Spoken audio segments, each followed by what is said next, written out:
Bienvenido al Tour Científico. En este momento vas a hacer un recorrido por las consecuencias de la radiación en el cuerpo humano. ¿Qué son y dónde están las radiaciones? Las radiaciones son un tipo de energía que forman parte de la naturaleza. Por ejemplo, gran parte del material del suelo es uranio y las estrellas también emiten radiación, especialmente el Sol. Y esto se nota de forma acusada cuando viajamos en avión. Además, en el medio ambiente también se encuentran en aplicaciones artificiales, como la energía nuclear y ciertas aplicaciones médicas como los rayos X. Y la radioterapia para tratar el cáncer. Sin embargo, no todas las cosas salen bien. El conocimiento trae consigo una gran responsabilidad. Durante la Segunda Guerra Mundial se lanzó sobre la ciudad de Hiroshima en Japón una bomba atómica, símbolo de poderío de los Estados Unidos. Pero esta bomba trajo consigo desolación, destrucción de inmediato, pero posteriormente una serie de consecuencias que personas que estuvieron allí las vivieron y personas que nunca estuvieron allí las siguen padeciendo porque hubo degeneramiento de los genes de las personas que de alguna manera tuvieron contacto con esa radiación. Parece que la historia se repite y se repite y se repite. Planta de Chernobyl, Ucrania. Un simulacro terminó en una tragedia. Y no solamente tragedia para las personas que habitaban ese lugar, sino para aquellas personas que nunca conocieron la planta, pero sí sus consecuencias. Cientos de personas tuvieron que evacuar la ciudad, dejando tras de sí todos sus enseres, todos sus sueños, todas sus ilusiones.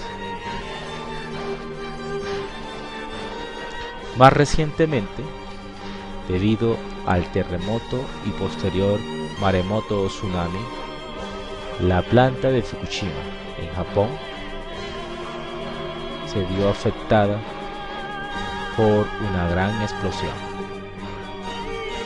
3 de sus reactores explotaron y liberaron radiación al medio ambiente. Desafortunadamente, en Fukushima se esperan las mismas consecuencias que se ven en Chernobyl. Pero no todo es malo. La radioterapia es utilizada para contrarrestar una gran variedad de tumores malignos o cancerosos. En este caso, estamos viendo una paciente que está siendo radiada para tratar un tipo de cáncer en sus mamas.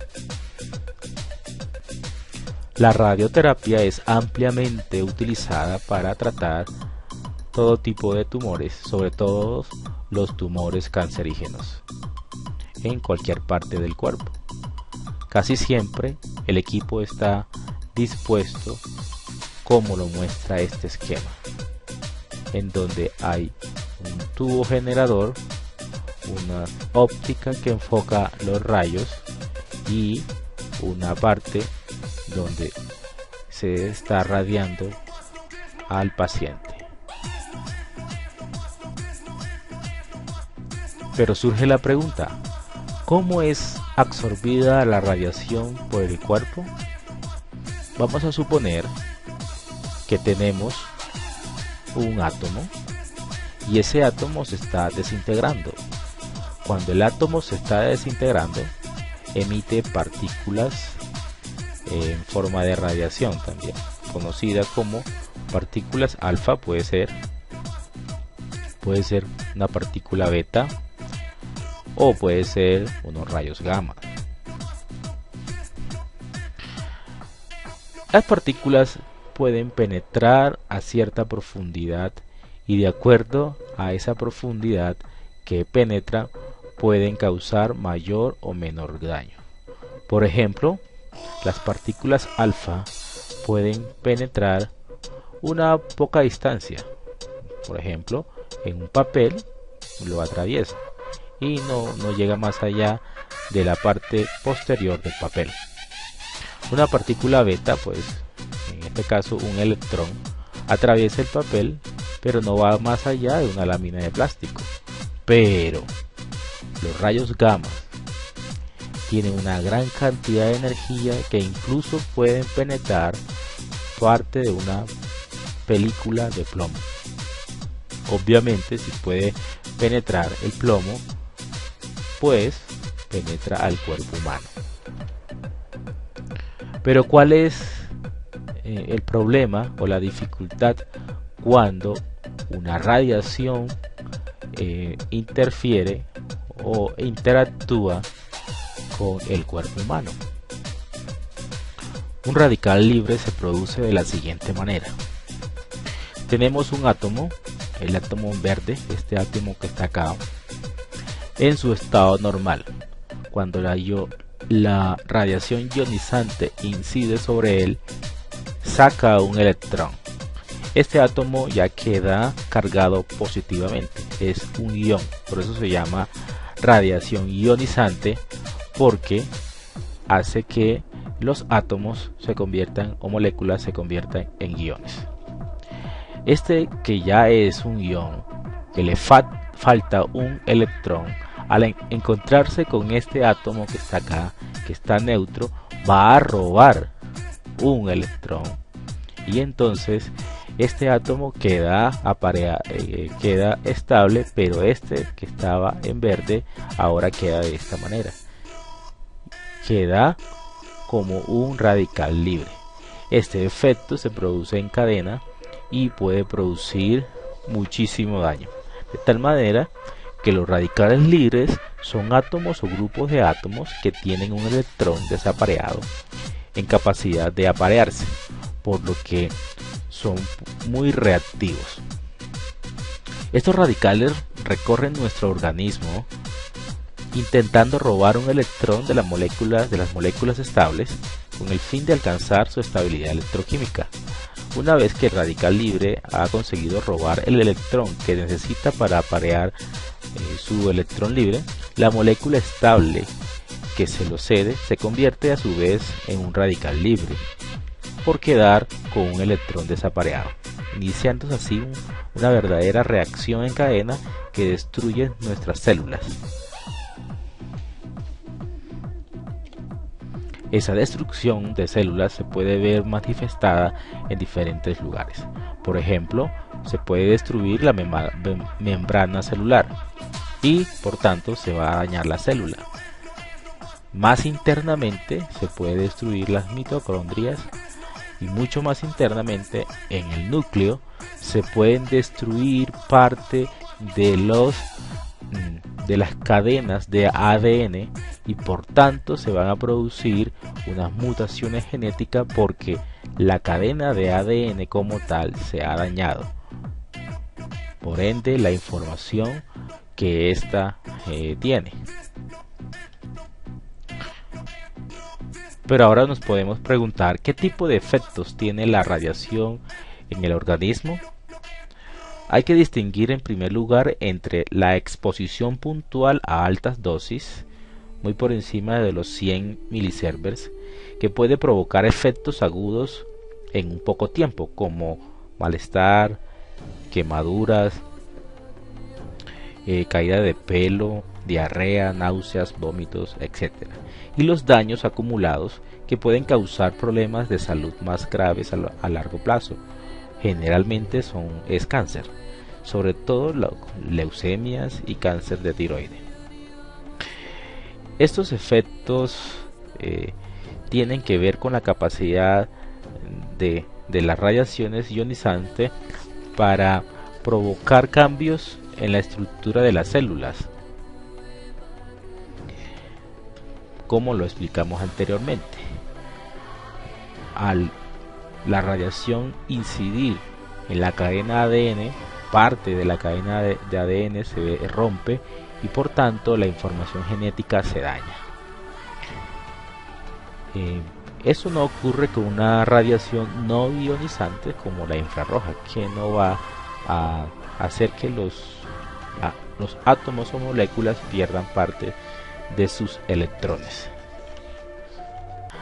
Esas fuentes de radiaciones las podemos encontrar también en la casa, solamente que estos aparatos emiten una cantidad de radiación muchísimo menor que la que emite una fuente, una central nuclear averiada.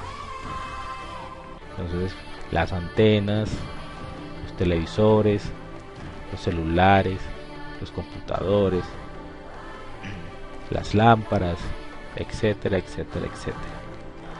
Todas esas cosas, los aparatos electrónicos emiten radiación electromagnética, pero esas dosis son bajitas comparadas con una termonuclear, así que no va a producir grandes consecuencias en la estructura del ADN de las células de las personas y de las mascotas.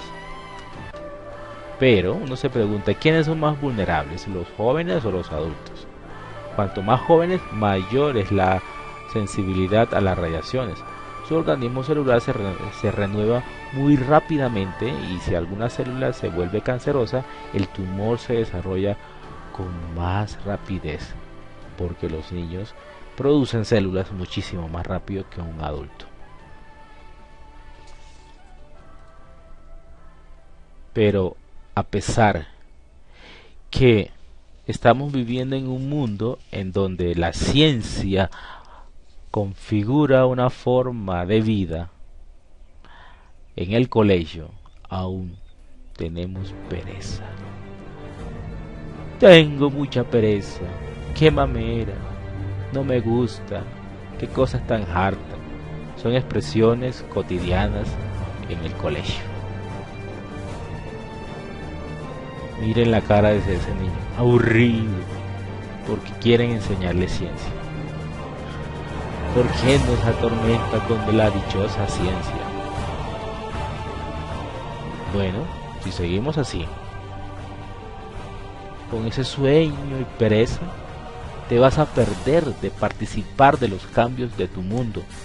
Solo tendrás que asumirlos y nada más. Las cosas cambian, el mundo cambia, y tú ahí, dormido como Homero Simpson. Tú decides. Está en tus manos. Aprender algo de ciencia para opinar sobre los temas de actualidad, sobre cómo incide la radiación de tu celular en tu cerebro, cómo incide la radiación de las plantas nucleares en las personas que viven cerca de ella, que cómo incide la radiación de tantos aparatos electrónicos en los cuerpos de las personas que están alrededor de esos aparatos. Entonces, si nosotros no nos interesa la ciencia, entonces tampoco nos interesa a profundidad estos temas. Tendríamos que esperar a que opinen por nosotros, a que decidan por nosotros. Espera que este tour te haya servido para abrir los ojos y no vuelvas a decir que tengo pereza de estudiar ciencias.